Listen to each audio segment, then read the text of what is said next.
everyone. This is Pam with Betty Jane's Quilting and Crafts. Today is a rainy, kind of cold day here in Southern California. We don't have that very often, so we're kind of just enjoying the day inside and, of course, quilting. So today I decided to work on a baby quilt that I am making actually for a family friend that we're going to a baby shower like next week. So today was a perfect day to get this started and try to get it done. So the first thing that I try to do when I'm doing a baby quilt is try to find out, I know that she's having a boy, so I usually try to find out their color scheme or if there's a certain theme that they're going to be using in their room. She told me that they are kind of going with an adventure theme. So that's what I went out and looked for as far as fabric. So I chose 4 different fabrics. If you can see those here, I have them set out in front of me. They're all mountains, foxes, follow your dreams, let's go adventure, be brave little one. So I have those 4 laid out here. This gray is what I'll be using for my border. And the best is this is going to be the backing. This is Minky. And Minky can be a little challenging to work with. A lot of quilters stay away from it. But hopefully in this video, I can give you some little tips and tricks on using it. And I'll be doing a follow-up video when I actually quilt the quilt on my long arm and try to give you some advice and information on how to use Minky on the backing of the quilt on the long arm. So stay tuned for that. All of my fabrics here are flannels. I go back and forth between flannels and cottons, just depending on the theme or color that I'm going with and what I can find. So the next thing that I do is I have this graph paper notebook that I found. Actually, my husband found it. I asked him to find me one that had the biggest squares that he could find. And he did find me this. It has the 1-inch squares and it works out perfect for me. So what I do is I figure out, depending on how many fabrics I chose, how I'm going to lay out my quilt on this piece of paper. I name each fabric just something that it helps me remember what each fabric is. So like one I called mountains, one I called adventure, one I called little one. And I just make little abbreviations on my graph paper so I can refer back to that and know how I'm doing the layout. So like I said, more or less, this is just for me. If somebody else looked at it, they'd have no idea what is on here, but it's something that helps me remember how I have it all laid out. So because I'm doing 4 different fabrics, I lay those out and I am doing 8 across. So I'm doing the 4 sequence twice. So let me reposition the camera. You can follow me over and I will show you how I have the quilt laid out. Okay, so some people have a design wall. And I hope here in the future I will too. We've been doing some reorganization, and so that is yet to come. But for right now, a floor piece of carpeting is a very good place to lay out your designs. So as you can see, that's what I have done here. You'll also notice that I have my slippers on. I usually try to wear slippers or socks just in case I need to like reach over or actually try to step over the quilt. I don't want to have shoes on, tennis shoes that might mark the quilt. So I usually have my slippers on or some type of slipper sock, when I'm here at home trying to lay out my designs. So as I told you, I used the 4 different fabrics. I'm doing 2 sequences across. So I'm doing 8 squares across. I do 5-inch squares. So it makes it a little bit easier to lay out. When I do my quilts for babies and children quilts, I like to keep them simple. I like my quilts to be used and loved and thrown or spit up on, those kind of things. So that's why I just do the 5-inch squares. A baby's not going to really appreciate some elaborate design. It just has to be usable and warm and lovable and something you can wrap them in.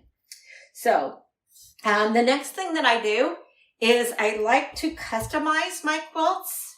I do this in my business on different orders, and I also do the ones that I make for family members. What I do is I like to put the first name and usually the middle name on. So in this instance, the first name is Walker. So when I do it in my graph paper, I lay out the design, figure out where the letter's going, and how I'm going to set them up on the quilt. So as you can also see, as I do the design, when I finish the first row, you take the last square and start your new row, and that will give you a diagonal design also. So just adds a little bit to the actual design of the quilt. So now I'm going to take this square. I have my letter that we cut these out on the silhouette. Well, okay, I lied. My husband cuts these out for me. I like a nice rounded font, and while I'm quilting, sewing, doing binding, whatever in here, he's a godsend and goes in and cuts my letters out for me and then brings them on back to me. So let me show you how I put these onto the fabric, and we'll go from there. Okay, the first thing I do with my square is I will fold it in half, lengthwise, line up my corners, and I finger press this. So I just run my finger along there, and then I'll turn it the other way and do the same thing. Finger pressing it. So there we go. Now I take my letter, and I also kind of just do the same thing, just kind of line up the edges, finger press just a little, and I will line that up on my fabric. Just like that.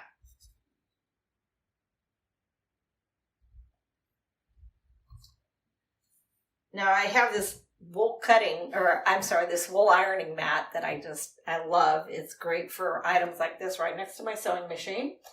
So I'm going to take my iron. On the back of the letter is heat and bond. So when we put that onto the fabric before we cut the letters out. So now I have my heat and bond. Just going to take my iron and press my letter on there.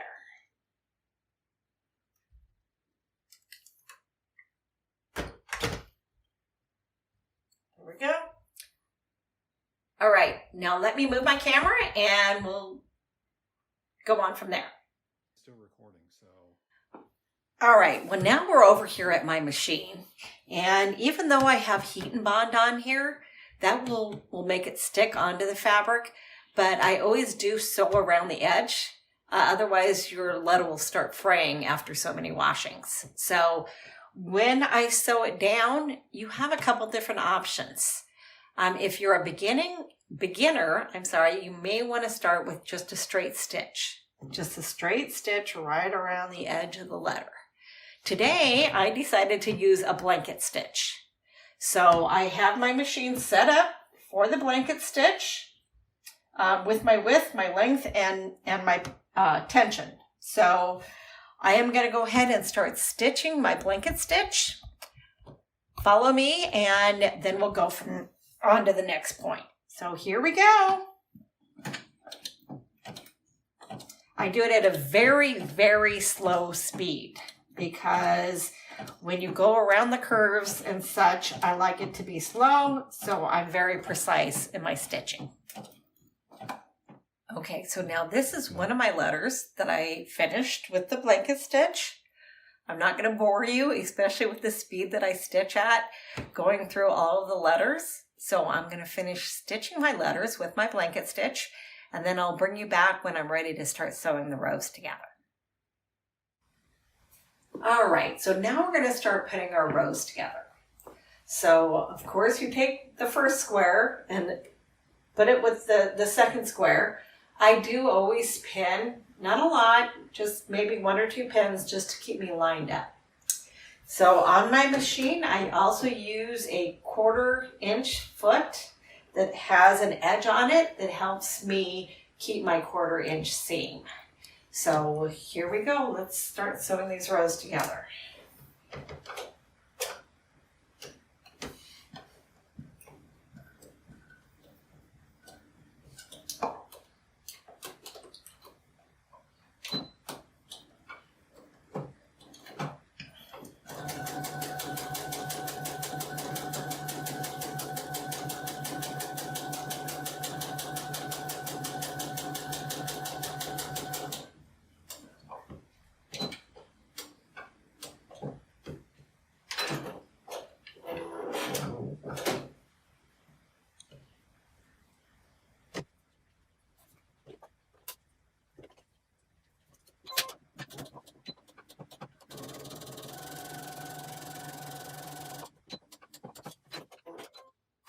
Hi everyone. Okay, here we are back with our baby quilt. I'm going to hold it up. It is completed except for the borders is what I'm going to do next. On my lettering, I chose on this quilt to do a blanket stitch on my machine. I've done a straight stitch. I've done a zigzag stitch, but I did the blanket today and I really kind of like that.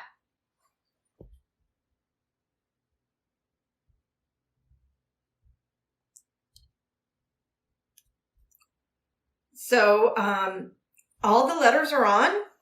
Now our next step will be to do our border. So I'm going to move this over to the side here. Get it out of my way.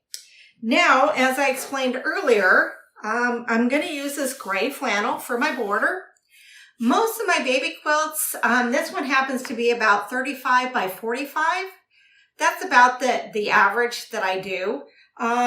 So on the borders, I like to do a 3-inch border. So of course, I'm going to cut my fabric at 3.5. So I'm just going to line it up here on my cutting board. Make sure I don't have any wrinkles in it here. And use my ruler. Everyone has a favorite ruler. This is mine. My husband has bought me all different kind of rulers. I usually always end up going back to this one. It's just one of my favorites. Everybody has their own preference, but this is the one that I like. So now I am going to measure out my 3.5 inches and line that up. I hold down, start cutting, move up, and continue my cut. So there is my 3.5 inch border. This is also one of my favorite cutters. It's a Martinelli. And again, everybody has their favorites. But this one, it just is extremely comfortable for me. You put your finger up here and it gives you the leverage that you need. So this is another one of my very favorites. I'll be doing another video later on of all of my favorite tools, but just so you could see 2 of them here, 2 of the must-haves that I use every day, day in, day out.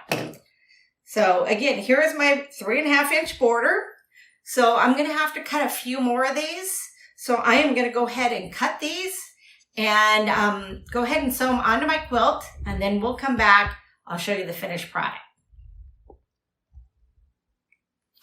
Hi everyone. Well, now we're back. I have my completed quilt top ready to go. I did get the rest of my borders sewed on. One little hint that I would like to leave with you is when I first started quilting, I didn't know any better, and I would cut my borders, I would sew them on, and just end up cutting them off wherever it ended. I didn't measure it. I would just sew it on and cut it off. I came to find out over time that this makes your border stretch. So especially if you're going to long arm quilt it or anything to that effect, make sure you always measure. Cut your border to the length that you need and then sew it on. It's just a little hint that I wish I had known when I started out. So also I wanted to talk about my cutter again.